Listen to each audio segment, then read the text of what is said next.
Hello everyone, আসসালামু আলাইকুম। Welcome করছি আমার নতুন আরেকটি ব্লগে। আজকে মূলত আমরা ছোটখাটো একটা ডেস্টিনেশন ট্যুরে যাচ্ছি। ট্যুরে যাওয়ার জন্য মূলত সবাই চলে এসেছে, সাথে আমাদের অটো মামারাও চলে এসেছে। এইদিকে আমার ফ্রেন্ডের অনেক টাকা, তাই সে টাকা দিয়ে বাতাস করছে, অনেক গরম। আর আজকে আমরা কোথায় যাচ্ছি সেটা জানার জন্য সম্পূর্ণ ভিডিওটি দেখতে হবে। আমরা ভার্সিটি থেকে অটো করে রওনা দিয়ে ফেললাম আমাদের গন্তব্যে যাওয়ার জন্য। এই তো প্রায় ৩৫ মিনিট লেগেছিল। আমরা প্রায় ৪০+ মানুষ গিয়েছিলাম সেখানে। আমাদের এতজন একসাথে যাওয়ার কারণটাই হচ্ছে রিফ্রেশমেন্ট, সবাই তো আনন্দ করব, মজা করব, খাওয়া দাওয়া করব, এইটাই। যাওয়ার পথে অনেক আম গাছ, কাঁঠাল গাছ দেখতে পেলাম। আমরা মূলত গিয়েছিলাম তেলের ঘাট, যেটা ত্রিশাল, ময়মনসিংহে অবস্থিত।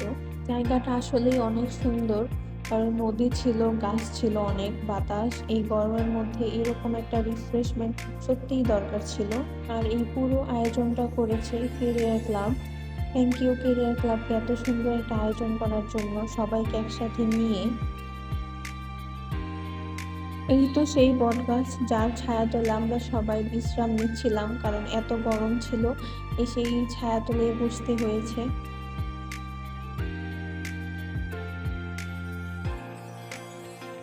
আসার পর সবাই সবার মতো ছবি তুলছিল, আর সেইটারও একটা ছোট ক্লিপ নিয়ে নিয়েছিলাম আমি। যারা শাড়ি পরে এসেছে তারাই লাভবান, কারণ শাড়ি পরা ছবিগুলো অনেক বেশি সুন্দর হয়েছে। তো আপনারা এখানে আসতে চাইলে অবশ্যই শাড়ি পরে আসবেন। এবার তারপর হচ্ছে আমরা এদিকে একটু চাদর নিয়ে মজা করছিলাম।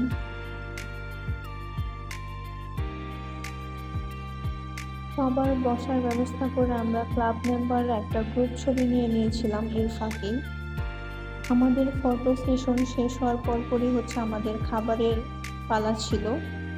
খাবারের আইটেমের মধ্যে ছিল সিঙ্গারা, পুরি, বুলবুলি, সমচার, দই। আমরা সবাই চাদরের উপর বসেই গিয়েছিলাম এবং তারপর হচ্ছে খাবারগুলো সুন্দরভাবে ডিস্ট্রিবিউশন করা হচ্ছিল। খাবারটা ধাপে ধাপে দিয়েছিল, তাই ওইভাবে আর ভিডিও করা হয়নি। জিতু হচ্ছে অনেক ভালো গান করে, ওর গান শুনছিলাম আমরা সবাই, আর সাথে সাথে গুদুলিও দেখছিলাম এবং তার গানের সাথে আমরা সবাই তাল মিলাচ্ছিলাম।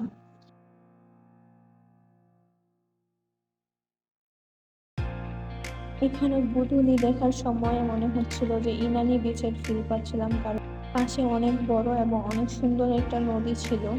পিকনিকটা শুধু খাওয়া দাওয়া, ফটো সেশনে সীমাবদ্ধ ছিল না, সাথে ছিল গেমিং পার্টও এবং সাথে ছিল ফান সেগমেন্ট। গেম পার্টটা সত্যি অনেক মজার ছিল, সবাই অনেক মজা করেছে। গেমটা মূলত ছিল লাফ দিয়ে দিয়ে মূল গন্তব্যে যাইতে হবে।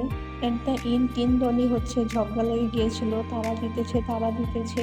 গেমিং শেষ করে আমরা বসেছিলাম ফান সেগমেন্টের জন্য। তো সেখানে আমাদের টপ 6-এর 2 জন ছিল, তারাই চিরকুট উঠিয়েছে। চিরকুটে যাদের নাম থাকবে তাদের কোনো পারফর্ম করে দেখাতে হবে। এখানে মজার ব্যাপার হচ্ছে নিজেই চিরকুট লিখে নিজেই ফেঁসে গিয়েছিলাম। তারপর খেলা শেষে আমরা চলে যাচ্ছি। এই তো চলে এসেছি আবার ভার্সিটিতে। আজকের ব্লগটা এতটুকুই। আমার ভিডিওটি আপনাদের কেমন লেগেছে অবশ্যই কমেন্ট বক্সে জানাবেন।